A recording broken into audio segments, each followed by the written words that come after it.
مولاي صل وسلم دائما ابدا على حبیبک خیر الخلق کلهم۔ انتہائی واجب القدر، واجب الاحترام دوستو، بزرگوں، بھائیو، السلام علیکم ورحمۃ اللہ وبرکاتہ۔ بعد السلام، دعا ہے خالق کائنات مالک ارض و سما ہم سب کا آنا مل بیٹھنا اپنی پاک بارگاہ کے اندر قبول و منظور فرمائے۔ گرامی قدر حضرات، آج 19 ذی الحجہ ہے اور کل کا جو دن گزرا 18 ذی الحجہ کا دن تھا، اور اس دن امیر المؤمنین خلیفۃ المسلمین منبع جود و سخا داماد امام الانبیاء جامع القرآن حضرت عثمان بن عفان رضی اللہ تعالی عنہ آپ کا یوم شہادت ہے اور آپ خلیفہ ثالث ہیں۔ آپ رضی اللہ تعالی عنہ، آپ کی سیرت و کردار کو اگر دیکھیں، آپ کے حسب و نسب کو دیکھیں، تو آپ کا جو نسب نامہ ہے عبد مناف پہ 5ویں پشت پہ رسول اللہ کے ساتھ ملتا ہے، اور پھر حضور صلی اللہ تعالی علیہ وسلم کے ساتھ جو دوہرا رشتہ ہے وہ بھانجے کی حیثیت سے بھی ہے، اس لیے کہ آپ کی نانی جو تھی ام حکیم البیضاء، وہ رسول اللہ صلی اللہ علیہ وسلم کے دادا حضرت عبد المطلب کی بیٹی اور حضرت عبداللہ کی سگی بہن تھی۔ تو اس طرح آقا کریم علیہ السلام کے ساتھ ان کا بھانجے کا رشتہ بھی ہے کہ حضرت عثمان غنی ماں کی وجہ سے، نانی کی وجہ سے رسول اللہ صلی اللہ علیہ وسلم کے بھانجے بھی لگتے ہیں، اور 5ویں پشت پہ رسول اللہ صلی اللہ علیہ وسلم کے ساتھ عبد مناف میں ان کا رشتہ بھی جا کر ملتا ہے۔ اور یہ وہ صحابی رسول ہیں جن کو آقا کریم علیہ السلام نے خود جنت کی بشارت عطا فرمائی ہے، اور عشرہ مبشرہ کے اندر شامل ہیں،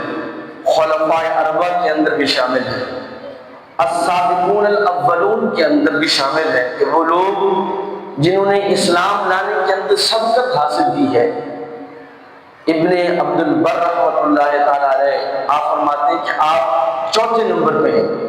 کہ حضرت ابوبکر صدیق، حضرت علی، حضرت زید بن حارثہ رضی اللہ تعالیٰ عنہ کے بعد 4تھے نمبر پہ ایمان لانے والے حضرت عثمان غنی رضی اللہ تعالیٰ عنہ۔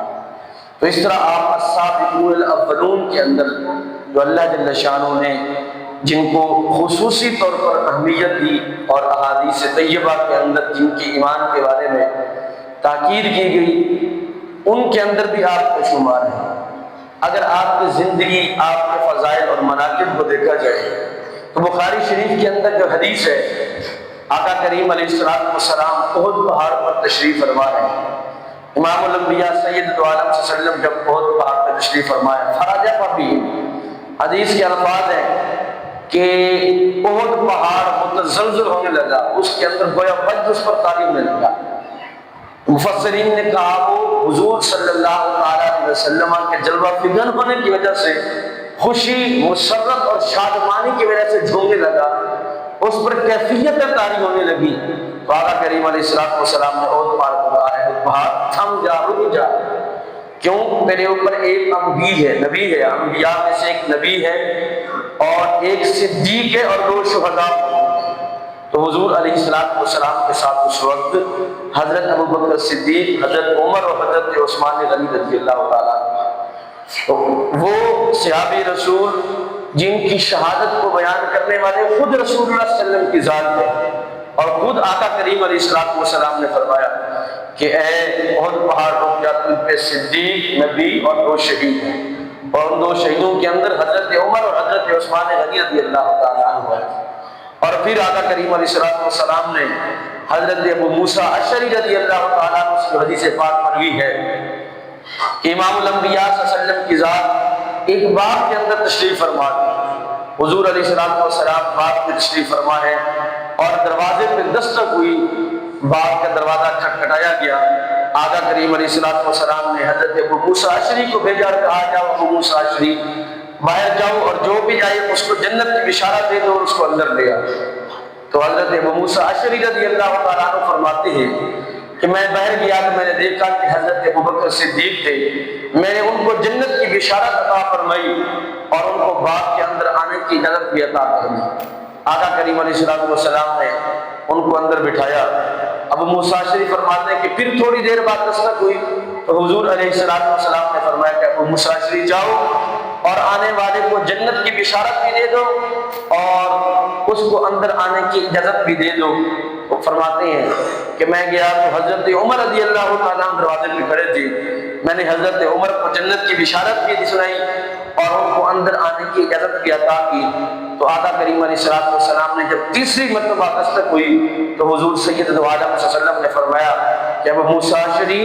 جو باہر آیا ہے ان کو اندر آنے کی اجازت بھی دے دو، جنت کی بشارت بھی سنا دو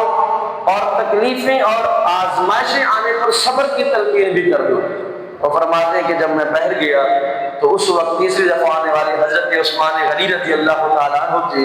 اور حضرت عثمان غنی رضی اللہ تعالیٰ عنہ کو میں نے جنت کی بشارت دی اور ان کو آنے کی اجازت دی، اور ساتھ میں نے کہا کہ حضور نے تکلیفوں پر صبر کی تلقین بھی فرمائی ہے۔ تو عرض کرنے لگے